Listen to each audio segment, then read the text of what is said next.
할렐루야. 여러분 반갑습니다. 지난 한 주간도 여러분 하나님의 은혜 가운데 건강하게 잘 지내시고 오늘도 복된 주님의 날을 맞아서 예배를 사모하고 은혜를 사모하고 여러분 외국인들이 한국 국적을 취득하는 것을 가리켜서 우리는 귀화라고 말을 하죠. 그런데 이 귀화 절차 중에 하나로 반드시 귀화 시험을 치러야 한다고 합니다. 그래서 필기 시험과 구술 시험 그리고 그것이 합격하면 최종 면접을 통과해야지만 이제 정식 한국인으로 귀화가 되는 거예요. 그런데 이 귀화 시험은 참 한국인이 우리도 풀기 어려운 문제들이 다수 출제가 돼요. 예를 들면 이런 문제들이 출제된다고 합니다. 고조선의 최초 도읍지는 어디인지 쓰시오. 또는 노무현 대통령은 대한민국 몇 대 대통령인가요? 또는 한국의 수출품 중에서 전 세계적으로 수출되는 품목은 무엇인가요? 또 또는 개화기에 들어온 것이 아닌 것은 무엇인가요? 등의 문제를 출제한다는 거예요. 솔직히 저도 한국인이지만 저도 어렵고 저도 풀지 못하는 문제들이 여러 있어요. 그런데 이렇게까지 귀화 시험을 치르는 이유가 뭡니까? 우리나라의 시민권을 얻기 위해서는 어떤 사람이 돼야 하는가? 이 정도는 아는 사람이 돼야 된다는 거죠. 그래야 이 정도 수준을 갖춰야 한국 사람으로 합당하다고 이야기하고 있는 것이겠죠. 여러분 마찬가지로 오늘 저와 여러분은 예수 그리스도를 믿고 하나님의 자녀가 되는 천국 백성이 된 줄로 믿습니다. 그러면 우리가 하나님의 나라에도 합당한 삶의 모습이 필요하다는 거죠. 그래서 오늘 제목은 하나님 나라에 합한 자라는 제목으로 오늘 말씀을 한번 함께 나눠보려고 하는데요. 우리 교회 표현은 건강한 교회, 행복한 성도입니다. 그래서 올해 주제는 건강한 교회를 위해서 복음의 능력으로 세워지는 교회라고 하는 주제로 우리가 올 한 해를 시작하고 있는데요. 그래서 저는 지난 시간까지 데살로니가 교회를 통해서 복음의 능력 안에서 건강한 교회로 세워지는 여러 가지 말씀들을 여러분과 함께 나눠보았죠. 데살로니가 교회는 한마디로 건강한 교회였습니다. 왜냐하면 그 교회는 믿음의 역사가 있고 사랑의 수고가 있으며 소망의 인내가 있는 참으로 건강한 교회였고, 그런 데살로니가 교회가 이런 건강함을 가질 수 있는 원동력은 뭐냐? 다름이 아니라 복음의 능력 안에 살아가는 그런 교회였기 때문입니다. 예수 복음 안에 그들이 견고해지니까 그 예수 복음 때문에 믿음의 역사가 일어나고 사랑의 수고가 넘치고 소망의 인내를 감당하는 하나님이 보시기에 참으로 기뻐하는 건강한 교회가 될 수 있었다는 거죠. 그러기에 올 한 해 저와 여러분이 복음의 능력 안에서 데살로니가 교회와 같이 믿음의 역사가 일어나고 사랑의 수고가 넘치고 소망과 인내가 가득한 건강한 교회로 굳게 세워지는 은혜가 우리 모두에게 있기를 주님의 이름으로 간절히 축원합니다. 자, 그런데 바울은 이렇게 데살로니가 전서를 통해서 데살로니가 교회의 신앙을 칭찬했단 말이죠. 그런데 2, 3개월이 지난 후에 바울은 데살로니가 교회에 두 번째 편지를 보내게 됩니다. 그게 데살로니가 후서거든요.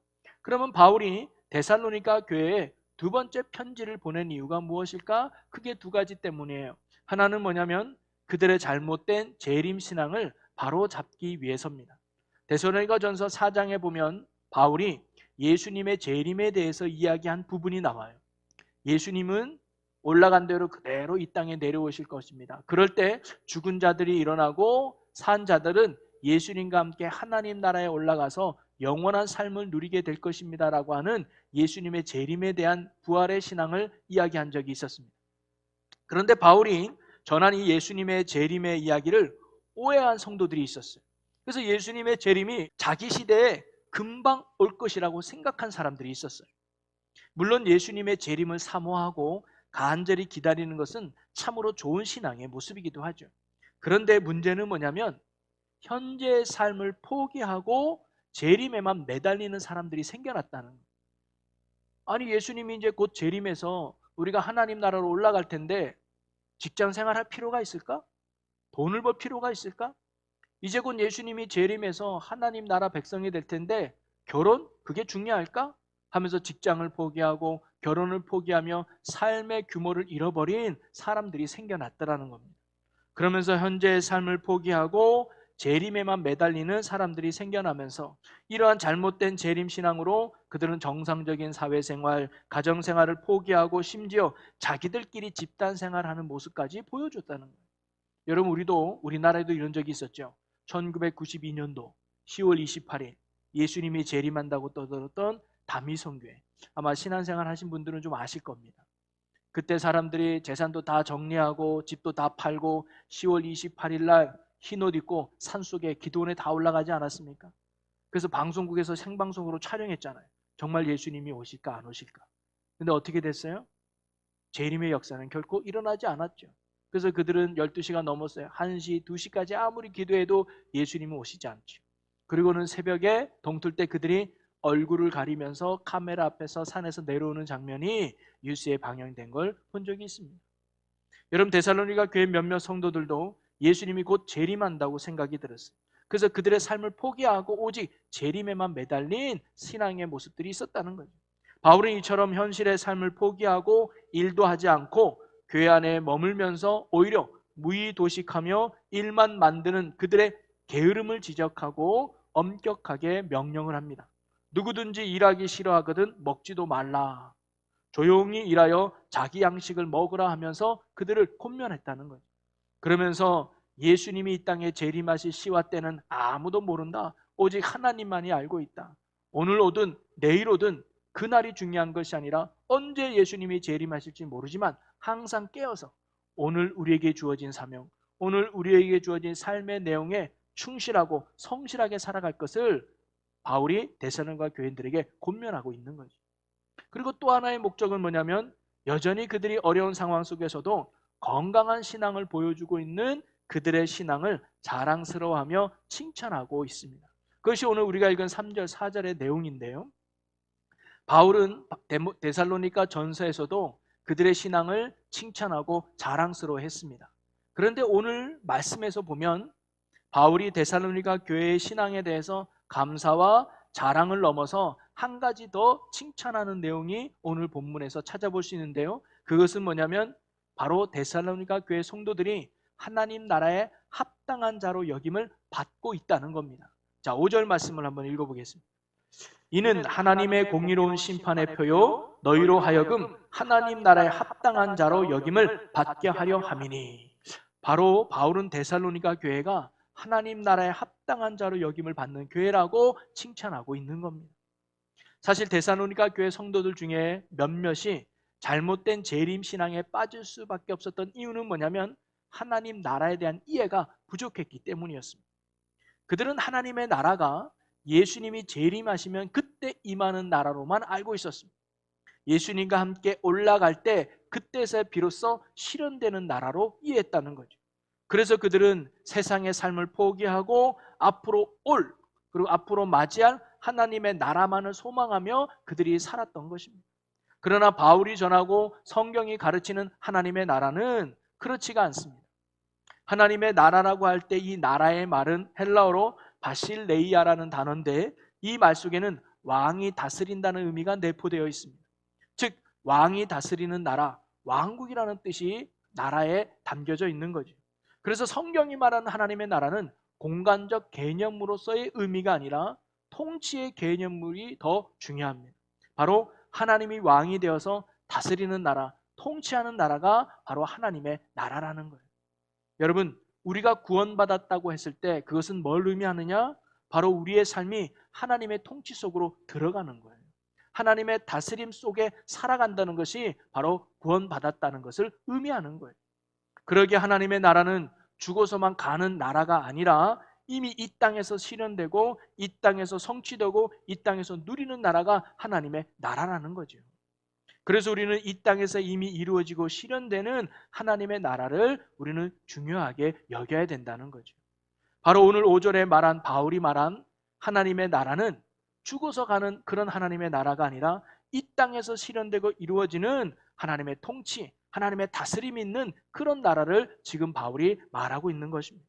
하나님이 내 삶을 다스려 주시고 내 삶을 통치해 주셔서 내 삶 속에서 하나님의 뜻이 이루어지는 영광과 축복의 삶을 지금 말하고 있다는 거죠. 예수 그리스도를 믿음으로 말미암아 이제는 살아계신 하나님이 나의 왕이 되어 주셔서 내 삶을 통치하는 거예요. 내 삶을 다스려 주는 거예요. 그럴 때 우리의 인생에 일어나는 하나님의 역사, 하나님의 능력, 하나님의 은혜가 풍성히 맺어지는 것, 그게 하나님의 나라라는 거예요. 여러분, 여러분의 삶이 하나님이 다스리는 축복의 삶이 되기를 소망합니다. 그리고 여러분의 가정이 하나님이 통치하시는 하나님의 나라 축복의 가정이 되기를 주님의 이름으로 간절히 소망합니다. 여러분, 우리나라가 하나님이 다스리고 하나님이 통치하는 축복의 나라가 되기를 간절히 소망합니다. 여러분, 아무리 법을 잘 만들고 제도를 만들고 조직을 새롭게 꾸민다 할지라도 그것으로 이 나라가 잘 되고 그것으로 이 나라의 참된 평화와 화평이 이루어지는 것이 아니죠. 그것으로 사람이 행복해지는 게 절대 아니라는 사실입니다. 오직 복음의 능력으로 우리의 죄가 용서받고 살아계신 하나님의 다스림과 통치 속에 우리가 살아갈 때 하나님으로부터 오는 참된 평화와 안식 그리고 기쁨 그리고 은혜가 우리의 삶에 넘치는 것, 그것이 진정한 하나님의 의가 우리의 삶에 일어나게 될 줄로 믿습니다.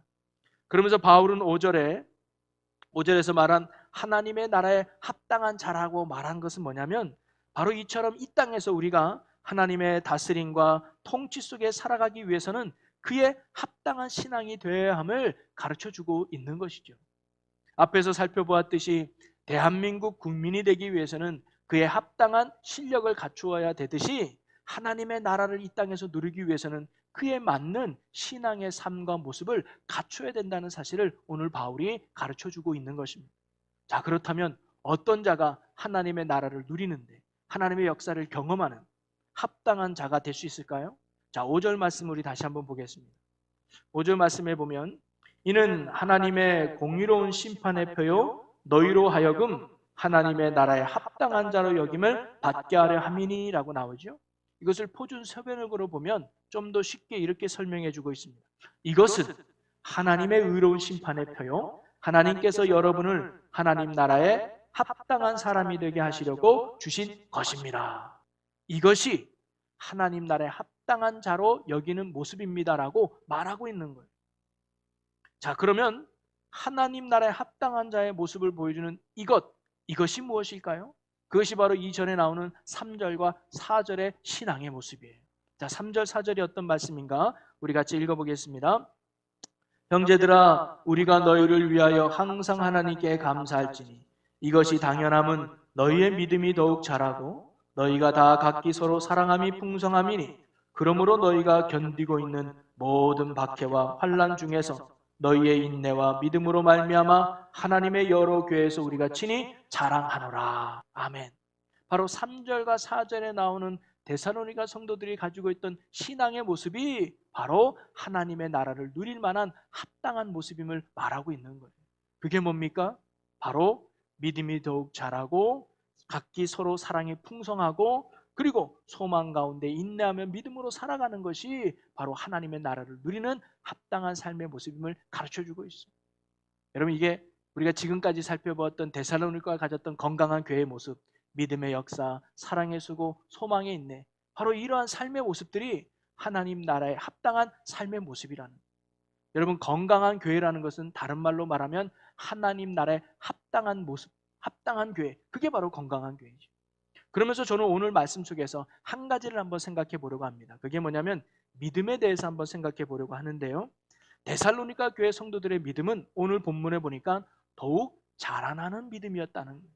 여러분, 우리가 이 땅에서 하나님의 역사와 하나님의 능력, 하나님의 은혜를 경험하며 우리의 삶이 하나님의 나라가 되기 위해서는요, 우리는 데살로니가 교회 성도들같이 점점점 자라나는 믿음을 우리가 소유해야 될 줄로 믿습니다.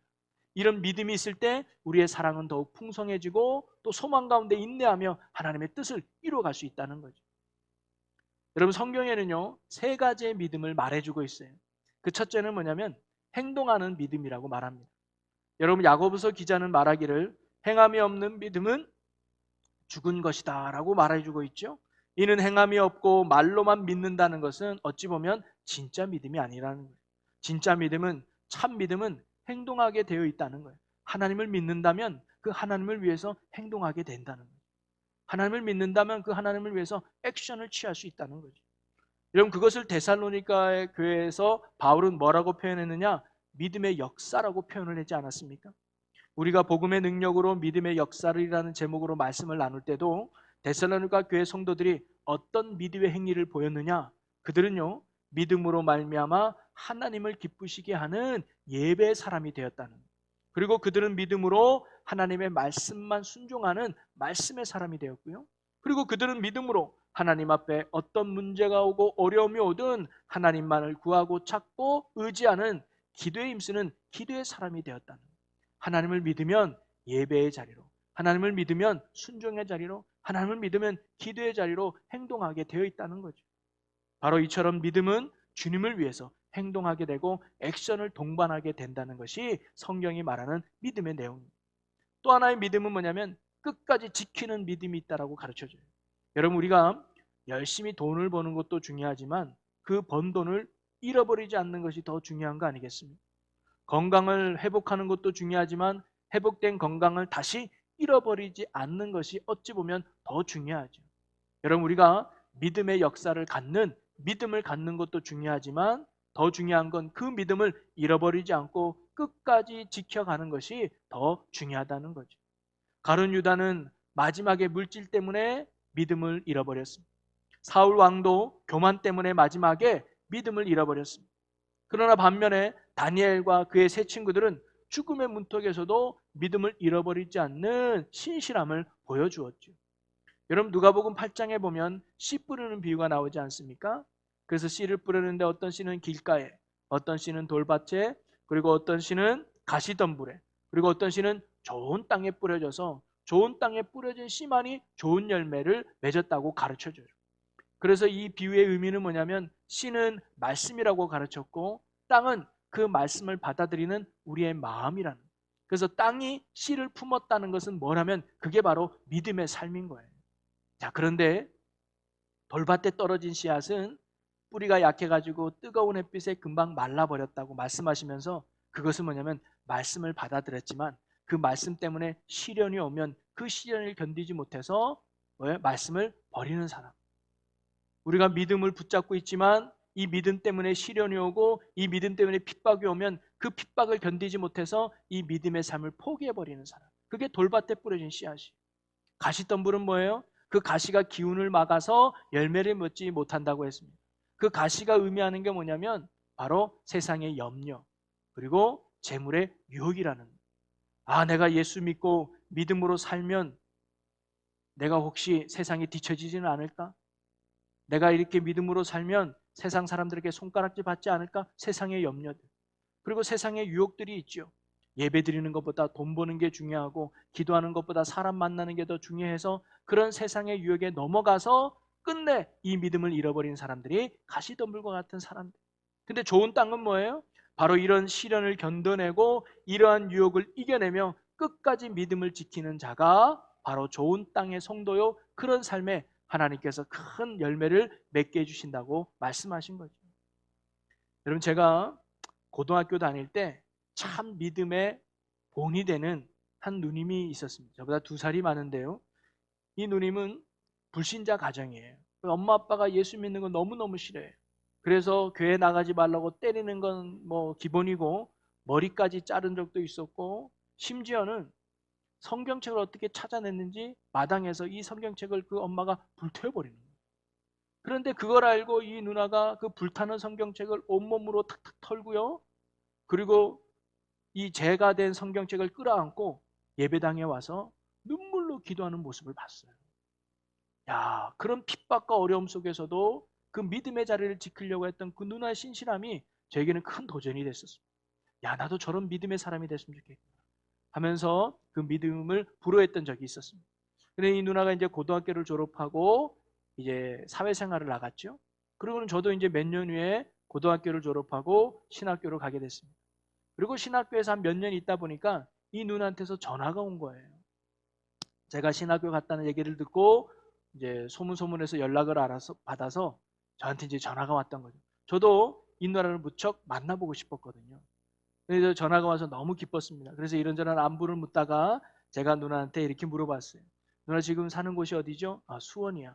그러면 수원에 좋은 교회가 많이 있는데 어느 교회 다니세요? 라고 물어봤더니 누나가 뭐라고 얘기하냐면 나 지금 교회 안 나가. 교회 안 나간 지 오래됐어. 직장 생활 하다 보니까 안 나가게 되네. 저는 그 말에요. 엄청 충격을 먹었어요.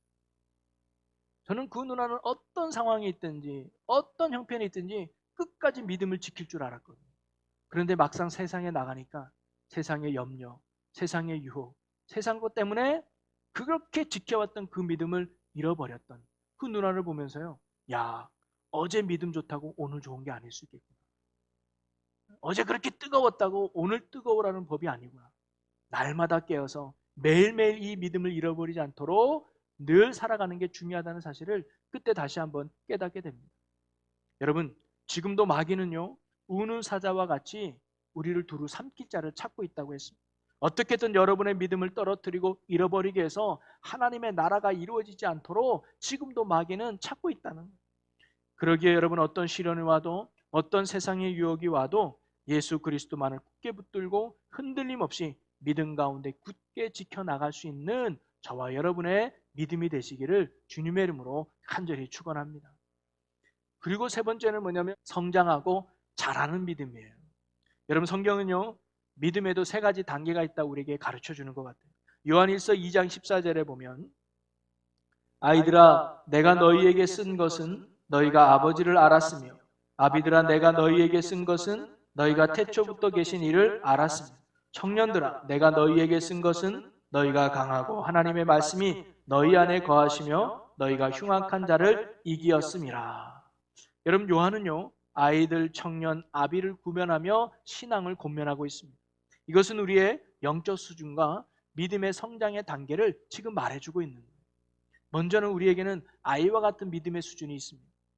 여러분, 어린아이에게는 두 가지 특징이 있어요. 하나는 뭐냐면 스스로 생활하기가 힘들기 때문에 성숙한 어른들의 도움이 필요하죠. 그게 어린아이의 특징 아닙니까?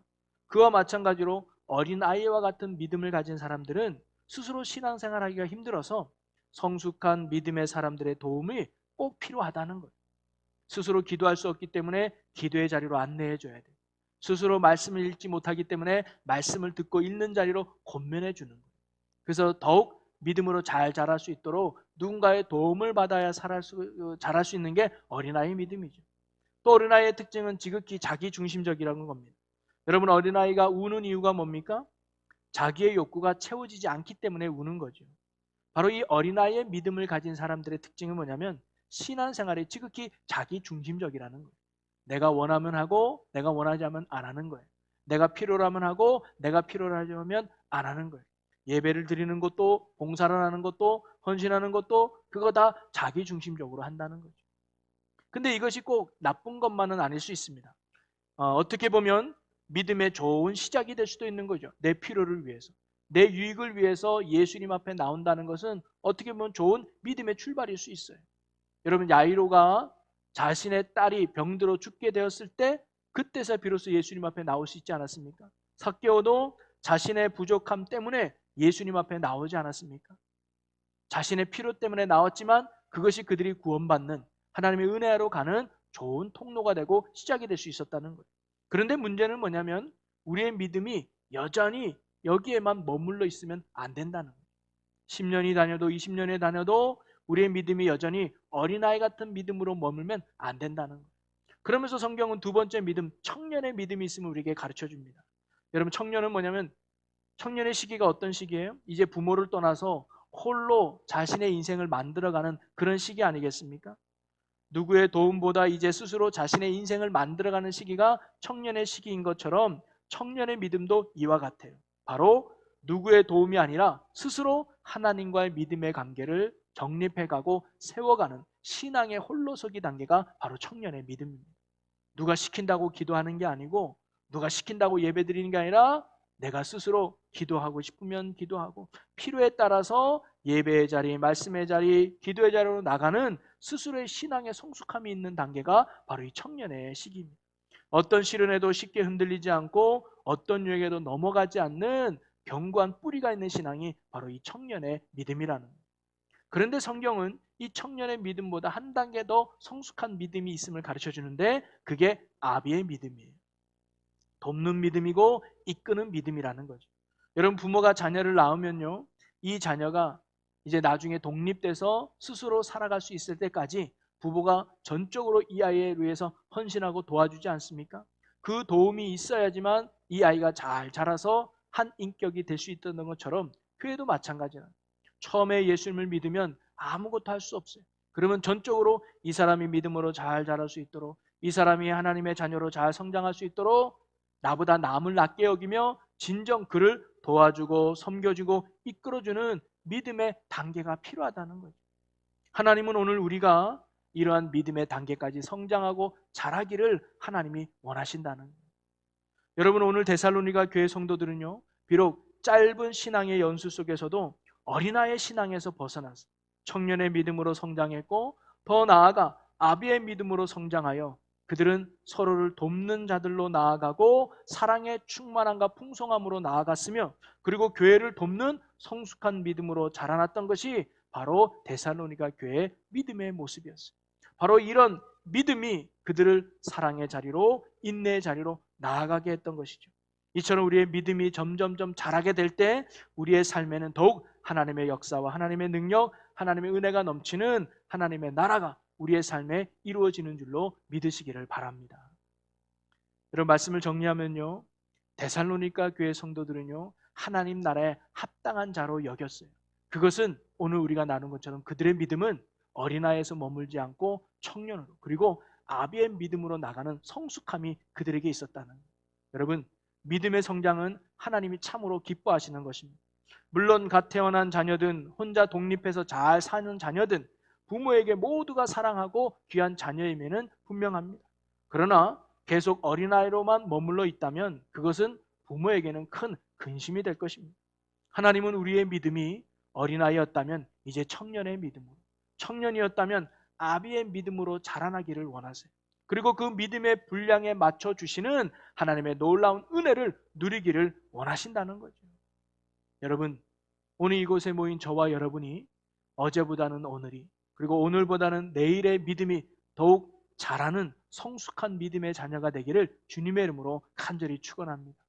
그래서 하나님 나라에 합당한 성도들로 세워지는 은혜가 우리 모두에게 있기를 주님의 이름으로 간절히 축원합니다. 그리하여 우리의 성숙한 이 믿음을 통해서 여러분의 삶 속에, 그리고 여러분의 가정 속에, 여러분의 교회 속에, 여러분이 살아가는 삶의 모든 영역 속에서 지금도 살아계신 하나님의 역사와 하나님의 능력이 여러분의 삶에 일어나는, 하나님의 나라가 실현되고 이루어지는 축복과 은혜의 삶이 여러분 모두의 삶이 되시기를 주님의 이름으로 간절히 축원합니다. 우리 이 시간 함께 기도하면 좋겠습니다.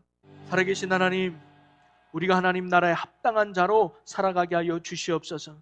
그것은 우리의 믿음이 날마다 자라는 믿음이 되게 하여 주시옵소서. 어린아이에서 청년으로, 청년에서 아비의 믿음이 되어 우리의 믿음 속에서 역사하시는 하나님을 경험하며 하나님의 나라를 실현하고 이루어가는 천국 백성들이 되게 하여 주시옵소서. 감사 영광을 주께 돌리며 예수님의 이름으로 기도합나이다. 아멘.